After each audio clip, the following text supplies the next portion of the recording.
couple months ago, there was a fire that a lot of you probably heard about, the Palisades fire that happened right here in our backyard. And with the crew at Mindset, there was a lot of our friends, family, and clients that were affected by it. So I wanted to come today, not just as an advisor who's worked with clients who have gone through natural disasters like that, but also personally, my family and I, we lost our house in the Lahaina fires 2 years ago. So I want to come to you today with some immediate things you should be looking at if a natural disaster hits, as well as some strategies to regrow your wealth. Today on Mindset with Brad Barrett. Let's go. Welcome in everybody to Mindset. I'm Brad Barrett. This is producer Jared and the lovely Kira. Today on our show, we're going to talk about you lost everything in a fire. Now, fun fact for you, we're going to talk about more than just a fire. We're going to talk about natural disasterals. I like that word though. Disasterals. It's a disasteral. Natural disasterals. Okay, hold on. Jeez. Here we go again. Sorry. We're going to talk about all natural disasters like earthquakes, floods, hurricanes, you name it. Because... Sorry, I was trying to say tornadoes. Oh, tornadoes too. Sorry.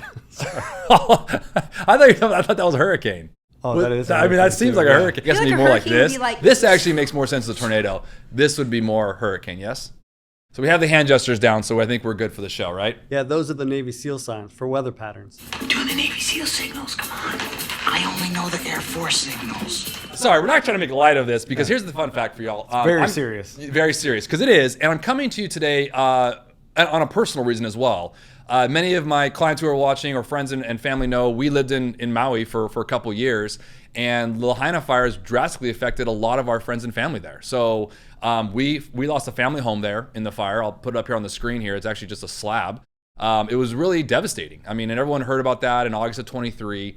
And just recently here, right in our backyard in Los Angeles, we're just north of that, we had the Palisades fire and the Eaton fire. So these natural disasters are, look, not only do they take a health toll on us, I mean, there's a lot of loss, despair going on, but as an advisor, I also talk to clients about the financial loss. And so we're going to talk about all of that today because I think it's important for you to understand from a financial advisor's perspective of what you should be doing in some immediate steps, right, when it happens, as well as some strategies to help you rebuild financially. And then we're going to talk about some other tips I think we all should just know as human beings and our mindset about preparing for some of these things. I think it's just going to be an interesting topic for us to address, and we're going to get into it today. But I want to start with, we've been getting some comments on some of the videos, so what say you, lovely Kira?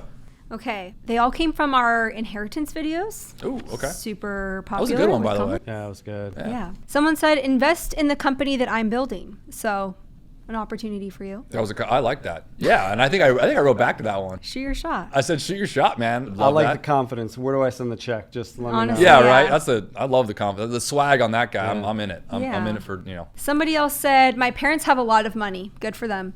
Worked 3 jobs out of college to establish themselves, both making north of 6 figures. I do not expect to get anything. I expect all of their money that they earn to go towards their life care. That is a healthy individual. That is a good heart. That's a good heart. Like that's the way you should view it. And here's the thing, as an advisor, the reason why we did that video as we talk about it is it's like you almost want for them with the hard work they did to live the life they want to live. Now, at that same time, I've had a lot of clients who are in their 80s and 90s who I'm having estate planning conversations with that are like, I'm good. I actually want to pass this on. Yeah. So there's this stewardship that we talked about with inheritance, but What's an even better stat is the number of households that are actually impacted by inheritance taxes. So all the belly aching by billionaires about death tax that's taking money away from poor working farmers is complete BS. I don't know where the farmer came in on that one. I got to look into that, but I'll digress. I'm pro farmer too, though. I appreciate it. Well, obviously. It was but I don't know. random, but yeah, it was kind of a random throw in there, but okay. Go farmers. Okay. The word dodge I never really liked. The dodging. It's like, look, yes, there's estate planning rules, and I get this question a lot, by the way. It's a good comment in the sense of estate tax, or what they deemed as the death tax, right? The estate tax is only for individuals with estates above a certain amount. The majority of Americans, especially in the stats that we read, were underneath that. So estate taxes, you get talk with your CPA and your advisor about that. But yeah, I was a throw in there on some very direct. That's why we do this. I like we love the all opinions. the comments. Bring it on. We love you all. Thanks for the comments. Send them in. And if you're not subscribing right now, follow us. We've got some fun stuff we're going to talk about. So let's get into this one. Let's get into it. I want to talk, so producer Jared actually did some research for us on this. What was interesting about this is the number of weather and climate disasters. That's what they're calling it. We call them natural disasters or whatever you want to label it, right? that are causing at least $1 billion. So it's With a B. with a B, a key term there. $1 billion in damages has increased significantly over the past few decades. Get this. In the 1980s, the US averaged about 3.3 of those events that caused $1 billion of damage. The average rose to 13.1 per year in the 2010s, and then surged to 23 per year between 2020 and 2024. Kind of interesting. I mean, these are in the news constantly now. And I know Right. growing up, like they were never like this. Like it You wasn't didn't this hear them much. like you hear them about today. And then you're thinking, well, maybe it's just more media, but really Yeah. the stats are saying these major disasters, climate-based, are increasing. And I'm going to say something a little, it shouldn't be controversial, but it is. Oh, are you going to say the words? Global warming. Okay. Oh, easy, guy. Easy. We're not going to talk about why, but like it goes back to this thing is like our weather patterns are changing. We're seeing more increased severe weather patterns, systems, things like that. The thing that I honed in on was the $1 billion. Right. Now, the things in the 1980s weren't valued as much. Now, granted, you can make the case for inflation and maybe they were lowering that back to whatever $1 billion was 40 years ago. But my point is this, is like, as an economy grows, as the population grows, including whether, you know what I mean, you're just gonna have naturally more things going on. So like there's this general like logic of duh, you know what I mean, happening on the backside as well. Because there's more houses, there's more structures. Exactly. There's More houses, more structures. bigger. These are big deals. And depending on where you live when you're watching this, it may not have impacted your community or that, but it is impacting our world and we're seeing it. And quite frankly, which we're going to talk about a little bit, there's a residual effect to this when it comes to money. So like you're thinking, why is a financial advisor talking about this stuff? We're not scientists. I don't work for the government. I'm not FEMA here. I'm not, this is not that. I'm not a first responder going into these kind of things. But as an advisor, we talk about once you get through the devastation of it all and like the hit of it all, and I went through this personally as well, it's like you then kind of wake up one day and you're like, oh my gosh, I got to deal with this. Like I have things to do. Like I just lost a property. I got to now deal with insurance because it's a natural disaster. I got to deal with FEMA, which is its whole headache, and I'll bring that up in a second, right? And then the mind starts wandering with financial issues. And unless you're the very few people that has 100,000, 200,000 in cash that you can just go get a place and rent to get Correct. groceries and get, like a lot of people have to wait on insurance, which Yeah. could be months and months and months. So really you do have to take financial stock of like, where can I get some cash? Correct. I need some. So there's a lot you need to know about, like if I lose it all, what do I do? Yeah. Like it's, And so let's talk about it. Number one, I want to come out of the gate and just say this. By no means am I very knowledgeable in the homeowner or property insurance world, nor am I understanding truly from an advisor perspective of FEMA or governmental assistance in that regard. But I'm coming to you both as an advisor who's gone through this with friends and clients, but also someone who lost property themselves within our family personally too. The first thing you need to do is go file for FEMA and file for insurances. The reason being, it's a pecking order. And we learned this through the Lahaina fire issue that we were going through everything, not realizing what's happening, not understanding if our place was gone or not, and we were late to the game. that's hard to do because It's very hard to do. I imagine understand. the composure of like It's difficult. the emotion of watching everything burn and losing it all. Yep. What am I going to do? It- Like to just like put that aside and be like, what do I have to do on a practical matter? Yeah, it's a big deal. All right, let's get into some things. All right, after you do all that kind of stuff, you're figuring out insurance, all right? You talk to an advisor and say, hey, what do I do? Here's the disclosure for today. This is a break glass in case of emergency kind of a conversation. You lose a house, you lose stuff, main stuff that you still got to pay for or you have debt on, you got to understand and be open with yourself and your advisor to what I call break glass in case of emergency. Okay, a couple things you all should know about. And I'm going to read some things here because I want to make sure I get this right. But there's a couple acts that actually change some rules that help us here, all right? The biggest one I want to bring up is the Secure Act. There was the Secure Act and then the Secure Act 2.0, okay? It allows for hardship withdrawals from certain retirement plans, including 401ks and IRAs, up to $22,000, which are generally exempt from a 10% early withdrawal penalty and can be repaid within 3 years. This is important to first look at. Your advisor should know how to look at this, right? To say, hey, natural disaster happened. There's some rules that allow for these kind of hardships. Okay, so yes, if you lose a house when you're in your 30s or 40s or 50s and you're like, is this guy really telling me to crack into my 401k plan? Yeah. I'm for real.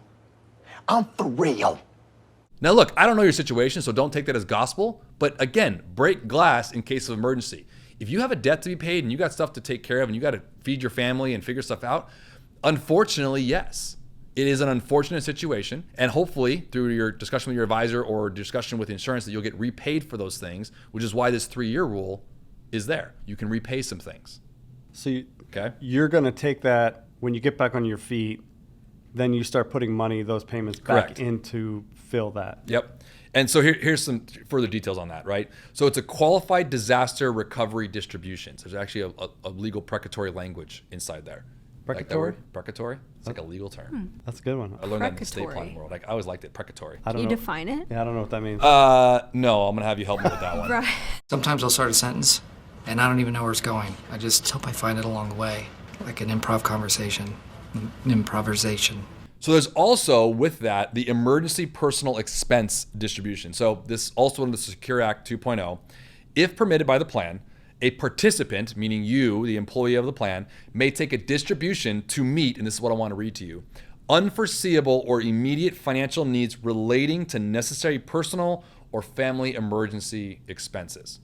So there's some rules inside these plans to help you out here. So one would be a presidentially declared natural disaster, like Yeah. the fires here. Joe These Biden, are the big natural yeah. disasters. The flood in North Carolina, the hurricane, what was it, Helen or whatever? Yeah. Those big ones. The other Correct. one is for like my So there's- family is going through an emergency. Yes, that's different than a hardship, which I'll bring up next. So a hardship distribution, right? Again, if permitted by the plan, a participant may take a hardship distribution to meet an immediate and heavy financial need. I get this question a lot from my clients, and I've gone through this with clients before. Look, it's kind of a gray area in what would determine that. But technically, the way you file that is with your CPA will file a form that there was a hardship distribution. To be clear, a hardship distribution only relinquishes the 10% early withdrawal penalty. It's still a taxable event to you, but it allows you to access it without a penalty. Okay? Okay, got That's it, yeah. that's the way it works. And from an employer standpoint, it allows them to release for a current employee, right? Versus a termination, like they got fired or they retired or something like that. So those are some things that I think are really important as, again, the break glass in case of emergency. This, in my opinion, would be after said emergency funds you might have, savings. There's other things you can look at as well, potentially to use, like if you had a home equity line, for example, on your property, that still stands, right? Remember, majority of your value of your property is in the land, not so much the dwelling site. Yeah. So there's a difference there. Some people don't know that. So understand that, right? That might be a cheap way to go as well to help bridge the gap. And the bridging the gap could be for housing while the thing's being rebuilt. The timeline basically for insurances to get back to you, because let me just tell you from experience right now, the fires was almost 2 years ago now, and we're still going through with Oh my insurances. gosh. That's It's crazy. it's a nightmare. Can I ask you a question? Yeah. So since our area is more susceptible to fires, like every single year, I feel like we have I know. a major fire. I had a friend that they were going to Mexico, landed in the morning, and that's when the fires broke out in the Palisades. And she lost her brand new car, their entire apartment, everything inside of it. They had just moved in together. The guy is a photographer, lost all of his equipment, Oh my gosh. his SD cards, like they didn't bring anything to Mexico. And then she was posting about how rent has gone up like 400% because everyone's looking for a new It's place. supply and demand. So that's yeah. So should our emergency funds, if you're in an area that's more susceptible to those kinds of things, should our emergency funds be a little bit more? Yeah, I mean, the short answer to that from an advising perspective is yes. I mean, it also has to do with the mindset of a person. Because, like, for example, we live in this area. I can just talk about me for right now. I don't want to call it doomsday prep, but I don't necessarily prep like that. I understand those kind of things. I don't know Jared, so. I'm a prepper. There's something I was going to send to it from the conversation. Just so you know, producer Jared's a doomsday prepper. I am like there's If the zombies come, he be ready. I can't believe you want to stick around for that. there's a scale of preppers. Like I don't True. have a bunker. Would Okay, you have a deal. compound though? Like if you had, Like, do you know where you're going?